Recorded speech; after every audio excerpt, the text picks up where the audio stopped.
그 로마서 10장 1절 형제들아 내 마음에 원하는 바와 하나님께 구하는 바는 이스라엘을 위함이니 곧 저희로 구원을 얻게 함이라. 바울의 마음이 깊이 배어 있죠. 내가 증거하노니 저희가 하나님께 열심히 있으나 지식을 좇은 것이 아니라. 여기 2절 보면 내가 증거하는데 그들은 젤론데우 하나님, 뭐 번역은 하나님께 열심히 있으나, 이것도 엄격히 말하면 하나님의 열심을 가지고 있다. 하나님의 열심을 가지고 있다. 그러나 우카트 에피그노신, 뭐냐면 에피그노신 번역은 지식을 따라서 한 것이 아니다. 그들이 열심은 가지고 있지만 번역은 하나님께 열심히 있으나 그들이 하나님의 열심을 가지고 있대요. 하나님의 열심을 가지고 있지만 지식을 좇은 것이 아니다. 에피그노신, 요거요. 이 그노시스 그러잖아요. 그노시스를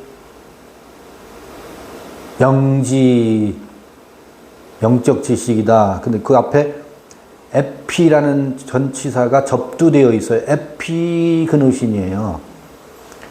그래서 단순히 이 전치사가 접두되면서 굉장히 강조하는 의미가 있거든요. 그래서 이 지식은 에피그노신은, 여러분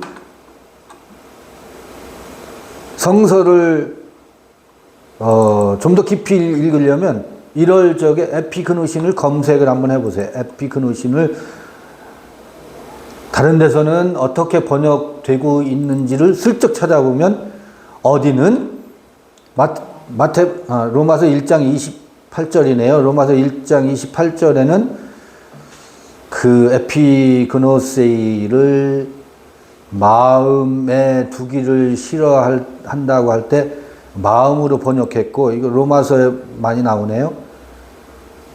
3장 20절에는 에피그노시스를 깨달음으로 번역하고 있어요. 그냥 단순히 지식이 아니라. 그 다음에 로마서 2장에서 이제 오늘 지식이라고 번역되어 있잖아요. 지식을 좇은 것이 아니다. 에베소서 1장 17절 보면 그 하나님을 안다. 이것도 지식이겠죠. 아는 일. 바울이 주로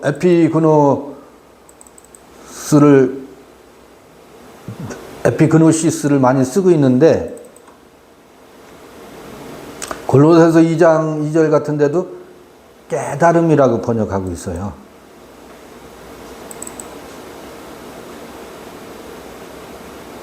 그렇죠? 베드로는 어떻게 쓰고 있을까요? 베드로는 하나님과 우리 주 예수를 알므로 은혜와 평강이 너에게 더욱 많을지어다 할 때 에피그노시스를 쓰고 있습니다.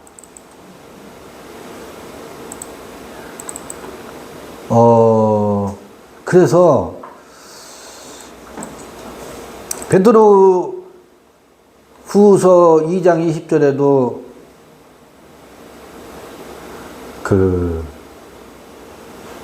그리스도를 아는 알므로 에피그노시스를 사용하고 있어요. 그러면 다시 로마서에 10장 오늘 본문으로 오면 이거를 내가 증거하노니 저희가 하나님의 열심을 가졌으나, 표현이 독특해요. 하나님께 열심을 가졌다라고 번역을 해놨지만 원문은 하나님의 열심이래. 그러니까 그 열심이 매우 열심이 아주 특심한 열심이죠. 근데 그게 무엇을 따른 열심이 아니라고요? 깨달음을 좇은 것이 아니래요. 깨달음을 따라서 한 것이 아니래요. 그럼 그 에피그노세우스를 따라서 한 것이 아니라면 누군가가 충성과 헌신을 사람이 들려준 것에 기반한 거예요. 자기 자신 안에서의 무엇을 토대로 한 것이 아니고 깨우침을 좇은 것이 아니랍니다. 이게 종교적 열심이지요. 비록 하나님의 열심이다 라는 표현을 바울이 빌어 쓸 만큼 그 헌신과 그 충성심이 누구보다 특출할런진 몰라도 그것은 무엇을 토대로 한 것이 아니냐면 에피그노세우스를 기반으로 한 열심이 아니래요. 이 열심은 그래서 무엇을 좇은 것이 아니냐면 하나님의 의를 모르고 힘써 하나님의 의를 복종치 아니한대요. 그 열심이 하나님의 의를 힘써 오히려 대적하는 거래. 이게 이제 우린 깊이 마음에서 우리들이 종교적 열심이 우리 안에서의 그 영적 통찰과 깨달음을 기반으로 한 것이 아니라 설교자의 그 선동에 의해서 종교 지도자의 헌신에 대한 어떤 그 충동에 의해서 한 열심은 열심히 자기 의를 세우고 하나님의 의를 도리어 철저히 복종치 아니하고 대적하는 열심이었구나. 그래서 우리는 헌금을 힘에 붙이도록 하고 나서 너무너무 자기 그 의에 빠져서 기쁘고 행복하죠. 내가 이만큼 하나님을 위해서 했다라는 그 열심히 주는 행복에 잠시 취하지만 그게 뭐예요? 하나님의 의를 열심히 대적한 거래요. 그런데 그게 하나님의 의를 대적하는 것이라는 것을 알 리가 없죠. 하나님을 위해서 충성한 것으로 우리는 생각하지. 거기에는 반드시 이 다음이 담보가 있어요. 이 다음에 이 열심을 비례해서 축복을 주신다라고 하는 비즈니스의 무의식의 그 비즈니스의 마인드가 작동하고 있는 거죠. 하나님께 심었대. 하나님께 투자한 거지. 말하자면. 그것에 비례해서 하나님이 복을 주실 거래. 이게 뭐라는 거예요? 열심히 자기 의를 세우고 하나님의 의를 복종치 않는데요. 이게 그래서 이 열심이 무슨 일을 하느냐면 10장 4절 그리스도는 그래서 이제 하나님의 의에 대한 이야기는 로마서 1장 할 때부터 믿음으로 말미암는 의에 대해서 우리 많이 살펴봤어요. 디카이오 쉬네라고 하는 것이 의라고 하는 것이 무엇을 의라고 할 수 있겠는가? 하나님의 의는 도대체 뭔가? 이 열심은 자기를 아까 시작 전에 말씀하신 것처럼 이 열심은 뭐예요? 화장품이에요. 자기 얼굴을 어떻게 예쁘게 보이려는 화장품이라고. 그 종교적 열심은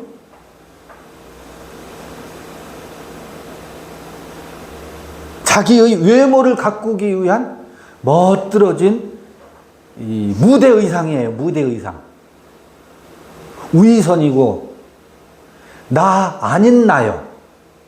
거짓 나지. 거짓 나.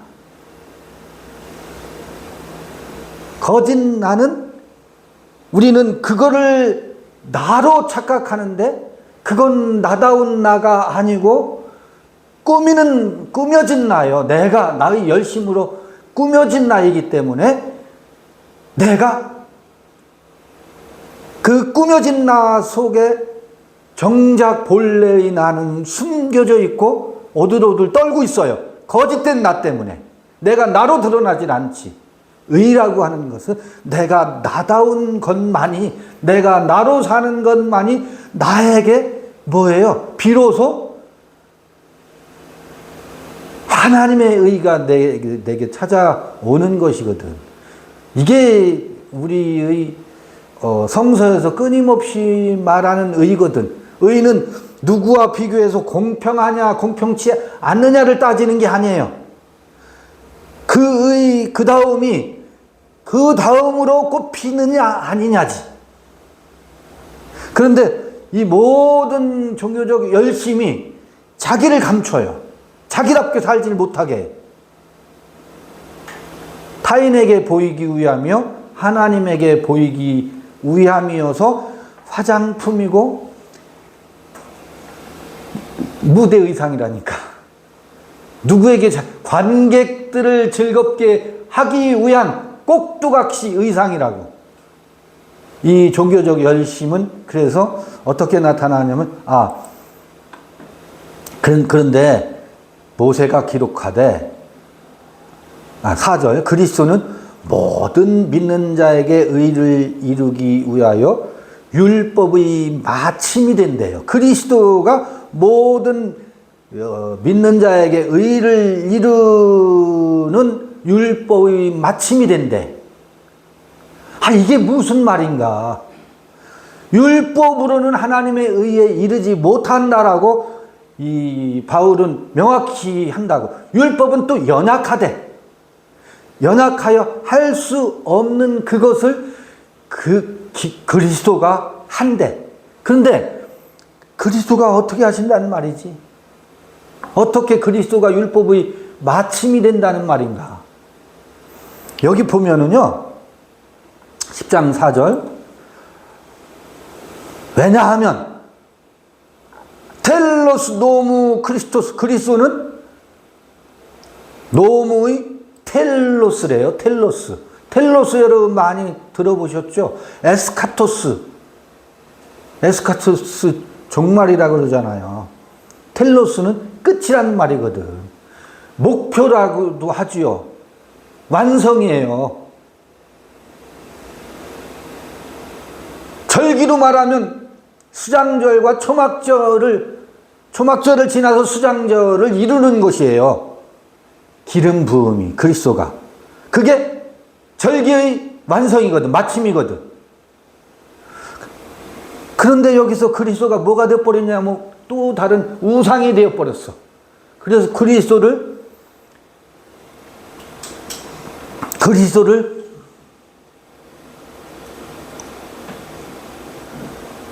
우상이 되어서 율법의 마침이 아니라 그리스도를 우리는 뭐하고 있어요? 졸졸졸졸 쫓아다니는 노예와 종이 되어버렸어. 그리스도를 우상으로 세워놓는 바람에. 이게 그런 의미가 아니거든요. 그리스도란 말은 기름 부음이라는 말이요. 구약에서 말하는 메시아라는 말이거든. 메시아가 우리의 왕이래. 그러니까 이걸 철저히 오해하지요. 그리스도가 율법의 텔로스가 된다, 마침이 된다. 이게 무슨 말일까? 여러분, 이 노모스라고 하는 것은 토라예요. 토라. 구약 그 히브리어로 말하면 토라가 노모스거든. 토라는 모세 오경이에요. 율법을 주야로 묵상하는 자로다 복 있는 사람은 그러잖아요. 그런데 그 율법을 주야로 묵상하는 그 묵상이 뭐겠어요? 모세의 법을 묵상해서 모세의 법을 묵상하게 되면 뭐가 되냐면 오호라 나는 곤고한 자로다. 율법을 묵상하면 할수록 어디로? 코너에 몰려요. 그렇죠? 코너에 몰리게 돼 있어요. 코너에 몰려서 마침내 새 언약의 남편을 다시 맞이해요. 그게 그리스도지. 코너에 몰린다라고 하는 건 이 율법으로는 더 이상 내가 살 수 없구나. 너무너무 그 짐이 무거워서. 그래서 율법에 대하여 죽음에 이르게 돼요. 죽음에 이른다라고 하는 것이 죽음에 이르게 된다고 하는 것이 그게 뭐예요? 그리스도를 만나는 길목이고 그 죽음에 이르는 자리에서 죽음의 자리에서 만난 것이 뭐다? 아하, 나는 이렇게는 더 이상 숨 막혀서 못 살겠구나 하면서 맞이하는 게 그리스도거든. 그 기름 부음은 그런 게 뭐겠어요? 나는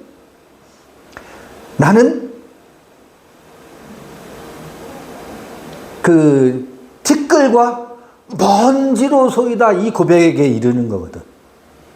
나는 티끌과 먼지로소이다. 내 의로는 율법으로는 아무것도 할 수 없습니다. 나는 재와 티끌과 같은 존재입니다. 재 위에서 무엇을 돌이키는 자리에 이르는 것을 일러서 뭐라고 하냐면 그리스도로 우리가 어떻다는 거예요? 그리스도를 영접하는 것이고 그때 만나지는 상태를 일러서 메시아를 만났다거든. 그러니까 그리스도라고 하는 게 가장 낮은 자리예요. 가장 낮은 자리에 머물러 있을 때 그래서 온유한 자는 복이 있나니 땅을 기업으로 받는다는 얘기가 그래서 나오는 거 아니겠어요? 그 자리에 있을 때 그 기름은 물 위에 떠요. 공중부양한다고. 먼지는 공중부양해요. 희한해요. 아하, 그래서 그 그리스도가 율법의 텔로스라고 말하는구나. 이 실존적인 체험을 통해서 그 그리스도의 자리에, 죽음의 자리에서 만나는 그리스도여야 그가 율법의 텔로스지, 마침이지. 그럴 적에 무엇가 시작되느냐면 비로소 아까 겉을 꾸미는 열심으로 자기 얼굴을 치장하고 화장하는 그것을 뭐 하냐면 던지게 된다고. 그건 가짜 나다. 진짜 내가 아니야.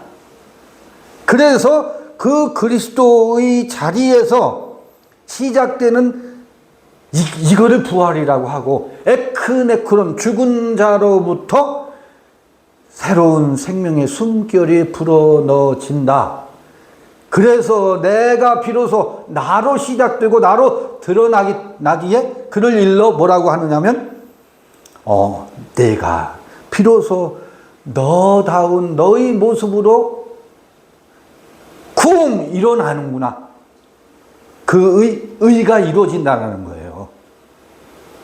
하나님의 의가 비로소 우리 안에서 이루어진다. 하나님의 의를 제가 너무 표현이 견강부회하는 것처럼 여러분들에게 들릴지 모르지만 내가 나답게 사라지는 것이 비로소 나의 의예요. 여러분 각자가 여러분답게 사는 것이 여러분들의 뭐라고요? 여러분다움이. 그게 여러분의 의예요. 꾸며진 여러분 말고 잘 다듬고 이렇게 예쁘게 화장한 여러분 말고 본래의 자리에서 있는 이 그리스도는 그래서 율법의 완성이요 율법이 마침이 된다 이런 표현이 가능한 거죠. 이럴 때 그래서 믿음으로 말미암는 5절도 읽고 갈까요? 모세가 기록하되 율법으로 말미암는 의를 행하는 사람은 그 의로 살리라 하였거니와 계속 이 로마서는 이 율법으로 말미암는 의와 믿음을 통해서 비롯되는 의를 계속해서 이 두 의에 대해서 설명해 왔거든요. 7장, 8장, 9장 전부 다. 그래서 여기 10장에서도 다른 방식으로 설명을 하는데, 믿음으로 말미암는 의는 이같이 말하되 내 마음에 누가 하늘에 올라가겠느냐 하지 말라 하니, 이 하늘에 올라간다라는 말은 뭐겠어요? 이건 뭐냐면 자기 열심으로 하나님을 뭐 어떻게 끌어내리려고 한다고. 새벽 기도와 금식 기도와 헌신과 충성과 봉사와 감대산 꽃꽂이를 통해서 뭐 하려고요? 하나님을 끌어내리려고 한다고. 이 종교적 열심은 젤로스 데우, 하나님의 열심을 가지고 하나님을 하늘에서 끌어내리려고 하는, 이게 율법의 의의가 그런 것이라면, 믿음으로 말미암는 의는 그렇지 아니하대요. 누가 하늘에 올라가겠느냐 하지 말라 한다. 믿음으로 말미암는 의는 그런 것과 전혀 상관이 없다. 그 반대로 또 그리스도를 모셔 내리려고 하는 것인데, 7절 보면 혹 누가 음부에 내려가겠느냐 하지 말라 하니, 믿음으로 말미암는 의는 음부에 내려가겠느냐 하지 말라 하니, 내려가겠느냐 하면 그리스도를 죽은 자 가운데서 모셔 올리려는 것이라. 이게 열심히 특출한 하나님의 의를 거절하는 열심히 하는 짓이거든. 그리스도를 죽은 자 가운데서 모셔 올리려고 해. 이게 무슨 말인지 아시겠어요?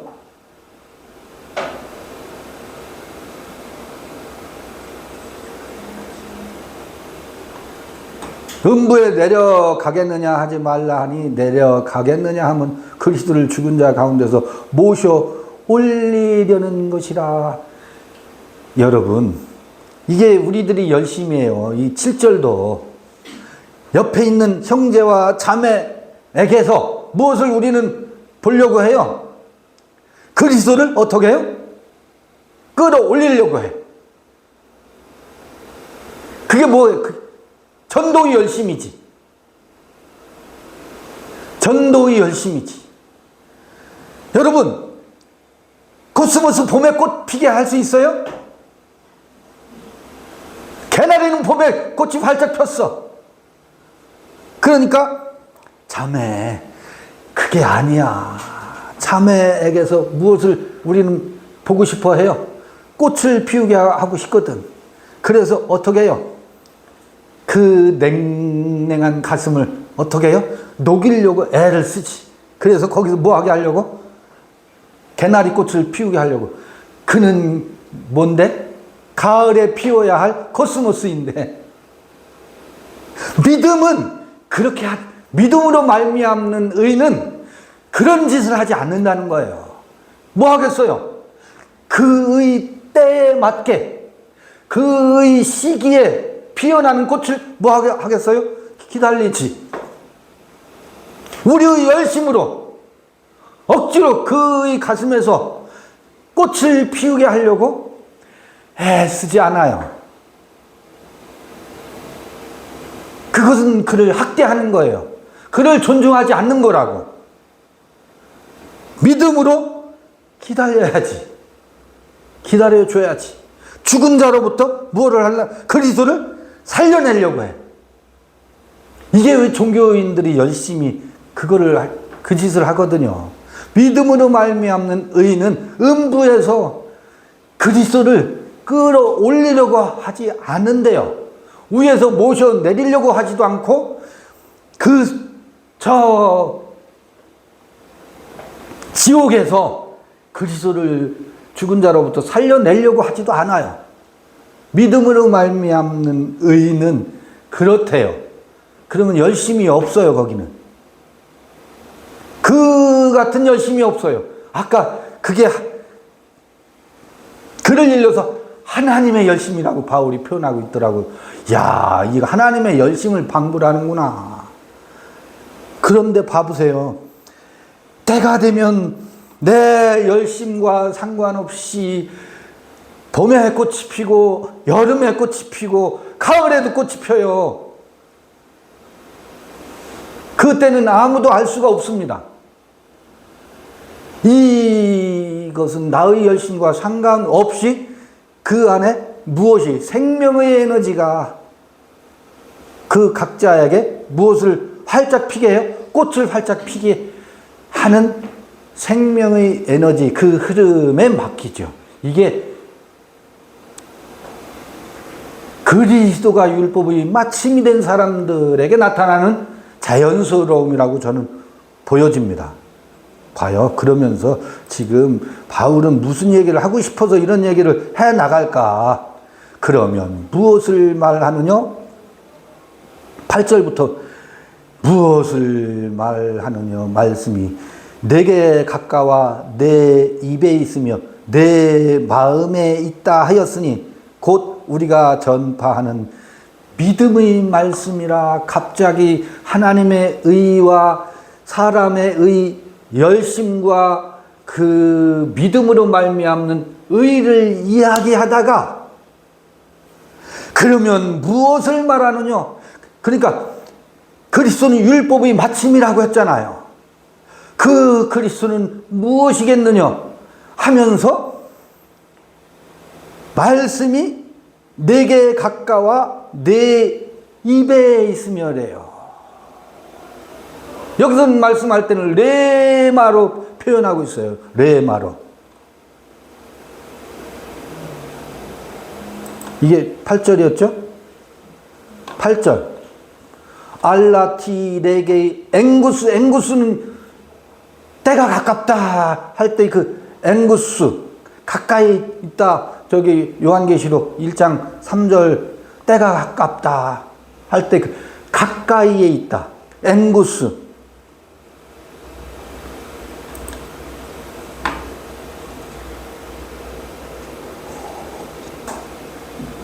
천국이 가깝다. 앵구스 내 가까이에 있다. 뭐가? 토 레마. 레마 말씀이 너의 가까이에 있다. 엔토 스토마티스 내 입 안에서, 내 입 안에서 가까이에 레마가 있대요. 아, 이게 무슨 얘기인가?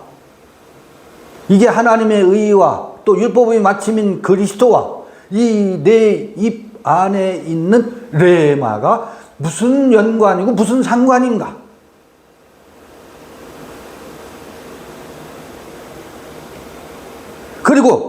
그리고 카이 엔테 카르디아수 내 마음에 있대요.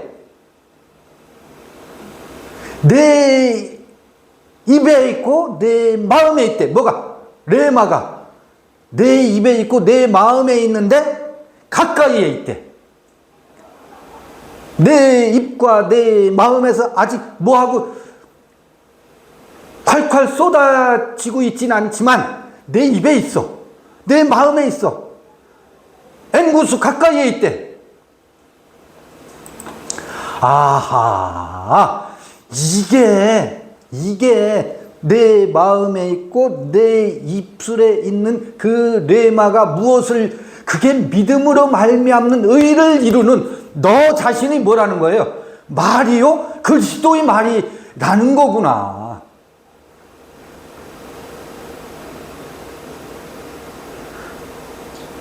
이게 자연스럽게 편지 써내려갈 때 이어져 나가는 구절이잖아요. 곧 투 에스틴토레마 테스 피스테오스 믿음의 말씀이다. 이게 믿음으로 말미암는 믿음의 레마다. 어떤 케르소멘 우리가 전파한 믿음의 말이다. 어디에 있는 것이? 내 안에 있고 내 입술에 있는 것이 우리가 그렇게 전파하고 전하려고 했던 그 믿음의 말이다. 그게 뭐라? 이게 그리스도의 말이라는 뜻이구나.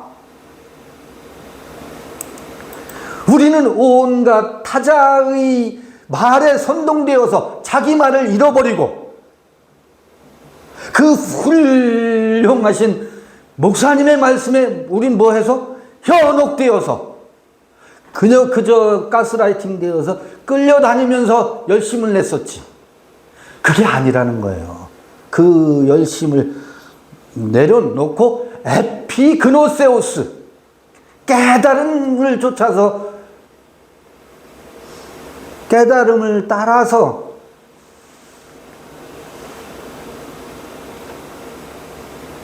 그 열심은 깨달음을 따르지 않은 열심이라고 하잖아요. 여러분, 우리에게서 드러나는 만큼만 우리는 말할 수밖에 없고 그렇게 살 수밖에 없어요. 모든 죄송합니다. 헛짓거리 이제 그만해야 된다고. 종교적 헛짓거리. 그만큼 당했으면 됐지. 그만큼 그에게 갖다가 열심을 내고 충성하고 헌신하고 또 속된 표현을 해서 송구합니다. 바쳤으면 되지 뭘 더 바쳐야 돼요. 에? 뭘 더 바치시게. 늙고 쇠잔한 몸만 여기 남아있잖아요. 우리가 얼마나 뜯겼으면 뜯기고 또 당했잖아요.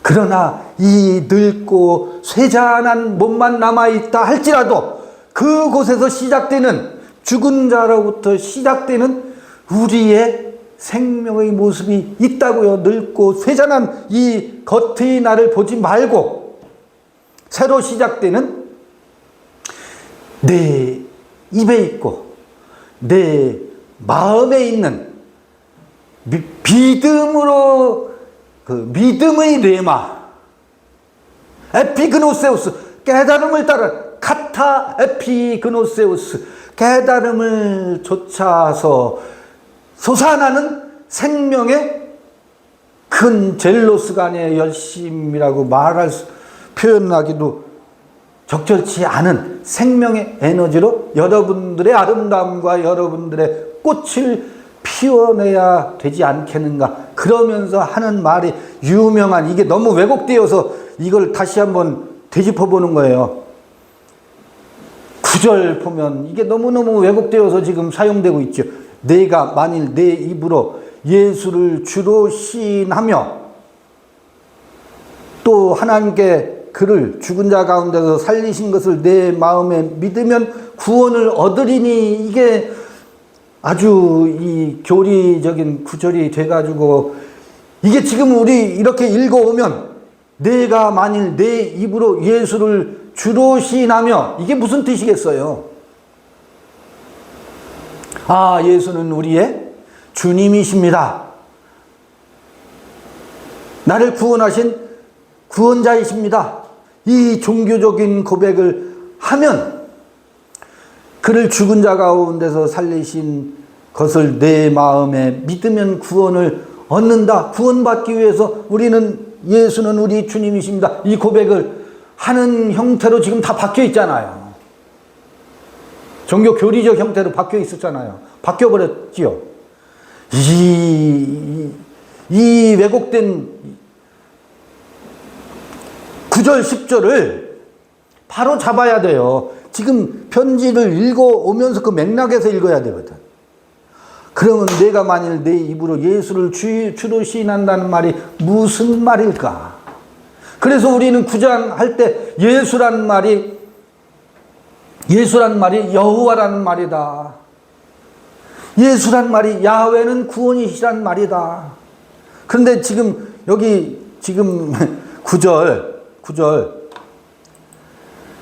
우리는 여기서 또 당황스러운 게 있어요.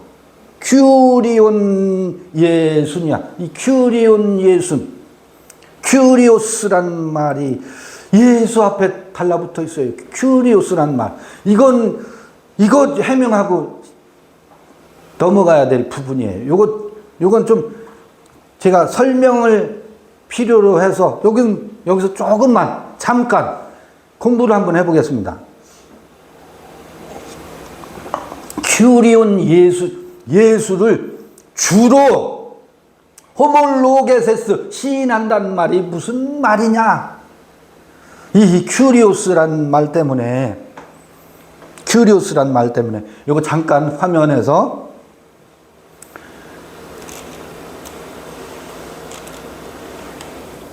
지워볼게요. 큐리오스.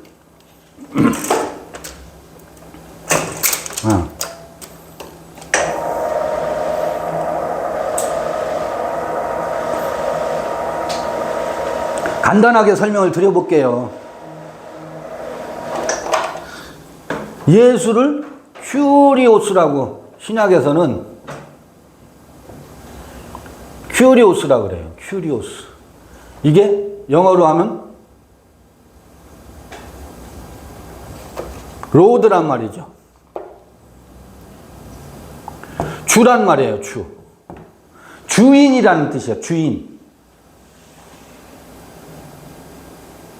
그런데 그 다음에 예수스는 뭐라고요? 요거는 야훼는 구원이시다라는 뜻이라고 했어요. 근데 야훼는 구원이시다라는 그가 나의 주인이다? 말이 이상하지요. 근데 원래 이 큐리오스의 유래를 살펴보면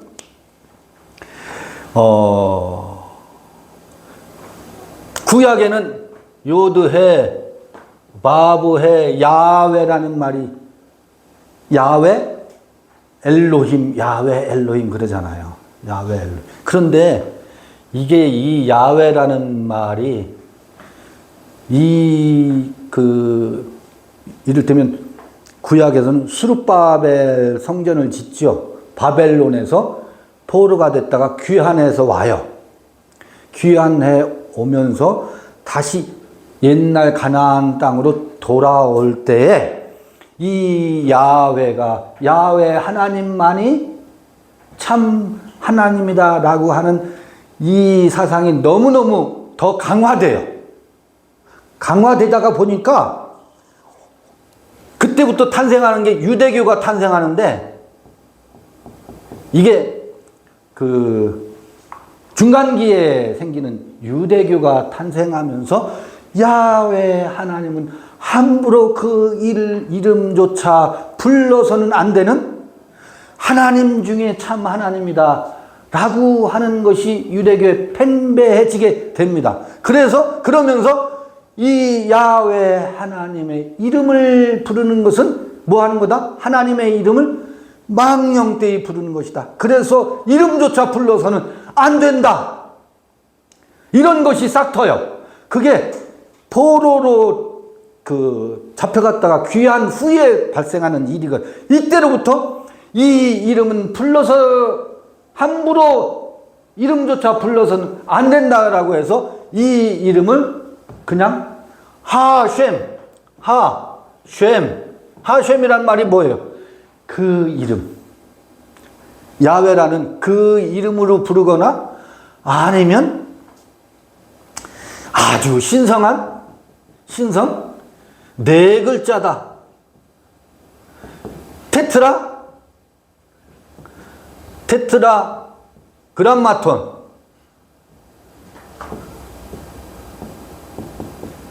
테트라그람마톤이라고 신성한 네 글자다로 바꿔 불러요. 그런데 성서를 읽다가 보면 야훼라는 이름을 읽을 수 없다 보니까 그들은 성서를 낭송하는 것이 전통이니까, 구약에는 이 야훼라는 게 구약 성서에는 6천 몇백 개가 나와요. 6천 몇 회가 나와요. 이거 낭송할 때마다 하셴으로 읽자니 그렇고 테트라그람마톤으로 부르기도 그렇고 낭송할 때가 난처해서 이 사람들이, 이 유대 종교 지도자들이 꾀를 낸 게, 이 야훼가 나오면 뭘로 바꿔 불러라? 아도나이로 바꿔 부르라는, 바꿔 읽어라. 낭송할 때 낭송법을 만들어요. 아도나이. 아도나이. 아도나이가 무슨 뜻이냐면, 마이, 요건 1인칭 전미사거든. 나의, 뭐다? 로드다. 나의 주님이다. 야훼를 나의 주로 바꿔 불러요. 나의 주라는 말은 그때는 계급사회였잖아요. 주인이 있고 노예가 있었다고, 하인이 있었다고. 그 집 주인과 하인의 신분의 구별이 있었거든. 그래서 아니 야훼 하나님을 나의 주인이시여로, 이게 유대교에서 바꿔 부르기 시작한 이름의 아도나이가, 그러면서 이때에 고 BC 아마 3세기 3, 4세기 경에 헬라 시대에 구약 성서를 무엇으로 번역했어요? 헬라어로 번역하는 번역 작업이 알렉산더 그 제국 때에 벌어진 일이거든. 유대인들을 말살하지 않고 그들을 유아책으로 그들의 경전을 존중하는 방식이 그 유대교를 말살하지 않고 헬라화 시키는 정책으로 70인역을 번역을 합니다. 학자들을 동원해서. 이때 야훼를 유대인들은 아도나이로 바꿔 부르니까 쓰기는 이렇게 쓰고 부르기는 이렇게 부르는 거예요. 써놓기는 야훼로 써놓고 읽기는 아도나이로 읽어. 헬라어로 번역할 때 야훼를 번역한 게 아니고 읽는, 낭송하는 아도나이를 헬라어로 번역해요. 그 번역이 뭐예요? 그게 큐리오스예요. 큐리오스라고 번역한다고. 그때 번역한 게. 큐리오스는 그러니까 무엇에 대한 번역이에요? 아도나이, 부르는 소리, 낭송하는 소리. 야훼를 아도나이로 낭송했다고. 야훼를 번역한 게 아니고 아도나이를 번역한 거예요. 70인역에서. 이게 큐리오스 유래예요. 이 큐리오스는 그때 당시의 일반의 사회적인 그 계급사회에서의 문화 있잖아요. 그러니까 정치적 지도자나 종교 지도자나 상전을 일컬어서 부를 때, 아, 나의 주인님, 주인이시여 라고 부르는 요 헬라 문화의 유산으로 큐리오스라는 말이 나왔다고요. 근데 이게 신약 성서에 그대로 이 70인역의 번역의 습관이 그대로 반영돼서 예수를 부르는데 예수 앞에 뭐를 불러요? 넣어요? 큐리오스를 넣어놨다고. 큐리오스 예수라고. 그러면 여기서 우리는 역으로 추적해 가야 돼요. 아하, 큐리오스 예수를 주로 시인하는 자마다 지금 바울도 그렇게 인용하고 있잖아요. 그러면 이 큐리오스는 뭐예요? 아도나이에 대한 헬라어 번역이지, 그 아도나이의 근원을 추적해보면 뭐예요? 큐리오스가? 야훼라고.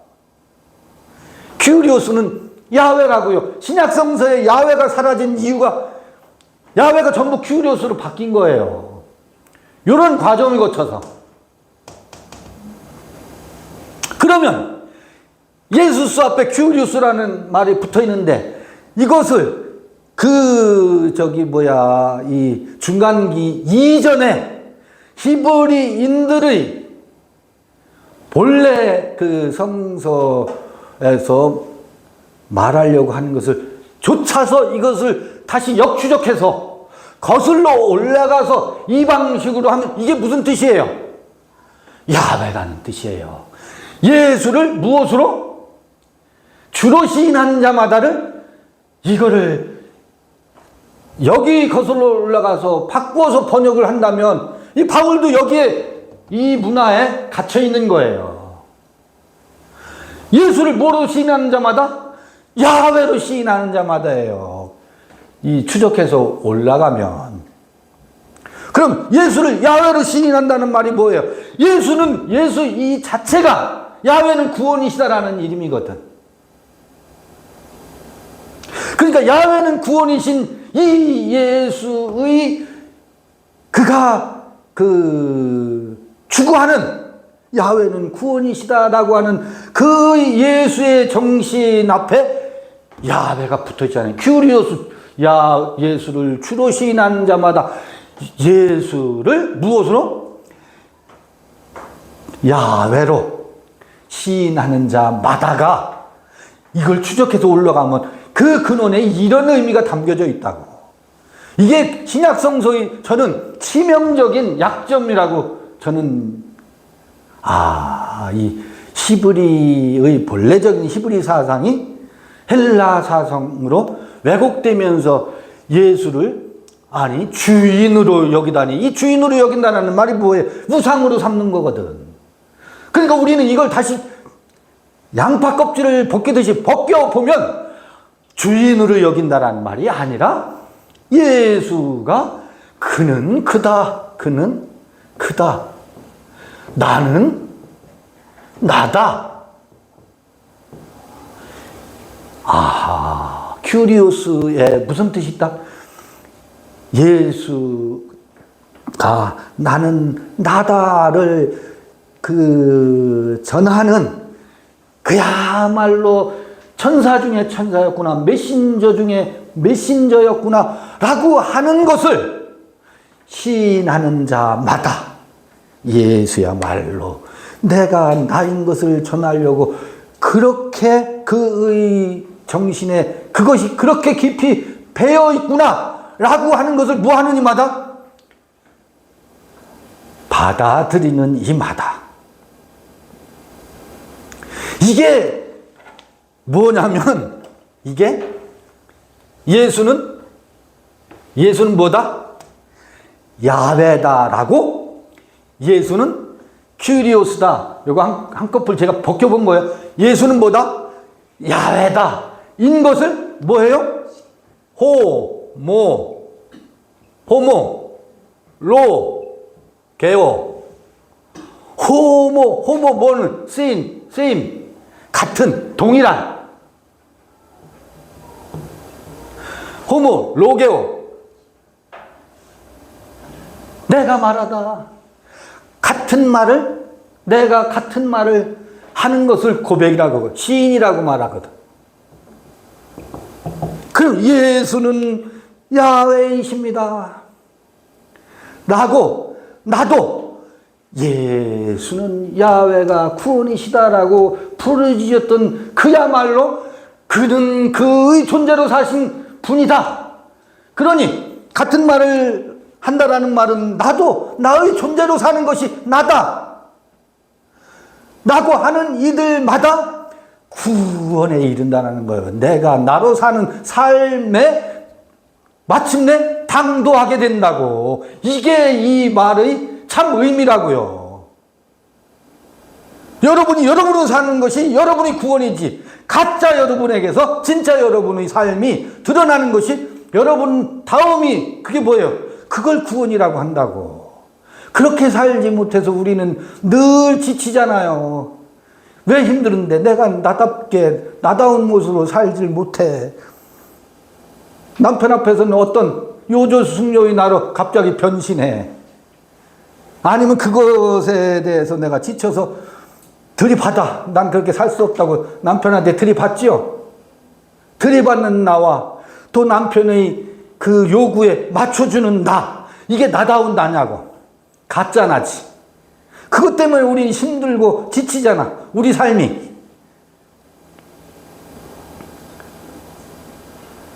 근데 예수 예수가 큐리오스다. 예수가 야훼다. 신약성서에 야훼가 전부 무슨 말로 바뀌었어요? 큐리오스로 바뀌었어요. 여러분 KJV 성경 아시죠? KJV 성경은 전부 야훼를 로드로 치환해 놨어요. 그게 어떤 영향이냐면 G11역의 영향을 받아서 그래요. G11역이 전부 야훼를 무엇으로 바꿔놨기 때문에 큐리오스로 바꿔놨거든. 요거를 본따서 KJV 성경은 전부 로드로 바꿨고, KJV 성경을 한글로 번역한 그 성경이 있죠? 거긴 전부 여호와 하나님이나 야훼 하나님이라고 하지 않고 주 하나님을 전부 바꿔놨어. 구약성서도. 거꾸로 가고 있어요. 왜곡된 것을 쫓아가고 있어요. 이제는 도리어 그 수많은 역사의 흐름 속에서 다시 되짚어 여기로 가야 되는데, 우리는 되짚어 여기를 거슬러 올라가야 됩니다. 근데 여기로 가고 있어. 이 큐리오스로.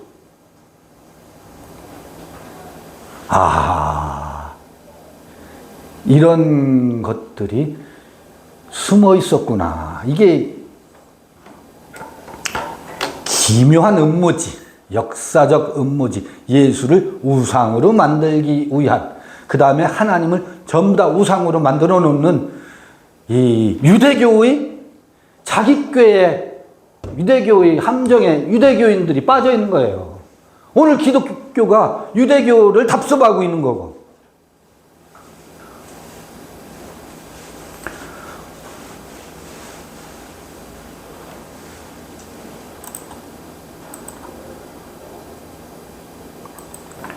그러면 호몰로게오, 시인한다는 말이 무엇을 의미하는지 아시겠죠? 예수는 야훼로구나. 나로 사는 것이 나의 구원이로군. 이게 시인이거든. 그리고 이거 같은 말을 하는 거예요. 같은 말을 한다라고 하는 것은 예수가 무슨 말을 했는지 봐요. 내 입술에 있고 뭐가? 내마가. 내 마음에 앵구스 가까이에 있다. 가까이 있는 그것을 이제 뭐해요? 터뜨리는 것이, 입을 통해서 같은 말을 터뜨리게 되는 것이 이게 시인이라고. 우리 안에 이미 가까이 와 있어요. 근데 우리는 말하면 같은 말을 하는 게 아니고 타자의 말, 배운 말, 앵무새 말, 이 말만 계속 우리 입에서 나오잖아요. 근데 한쪽 가슴 한쪽에는 혹은 내 입에는 뭐가 가까이 있다? 믿음으로, 그 믿음의 말이 내 안에 있대. 너의 의를 이루는, 너 자신의 모습을 이루는 내 말이 내 입술에 있고, 아니 내 입에 있고 내 마음에 있다. 가까이 있다. 근데 거기 뭐가 오버랩 돼 있어요? 배운 말이 오버랩 돼 있거든. 주입한 말이 오버랩 돼 있거든. 이게 더 커. 내 말은 주눅 들어서 내 말로 드러나질 않아. 그와 함께 동일한 말은 아직 발음조차 안 돼. 이 갈등이 숨어 있어요. 근데 어떻다고요? 이게 터져 나오는 이들마다. 그게 입으로 시인하여 구원에 이른다는 말의, 그래서 구원에 이르는구나. 이것을, 이 구절을 앵무새처럼 반복하는 것이 구원이 아니로구나. 이 말의 의미를 우리 다시 로마서 읽으면서 되짚어 봐야 될 때라고 여겨서 이 말씀을 드립니다. 잠시 쉬었다가 이어서 읽어보도록 하겠습니다. 오늘 로마서 10장 읽기를 마치죠. 네, 잠시 쉬겠습니다.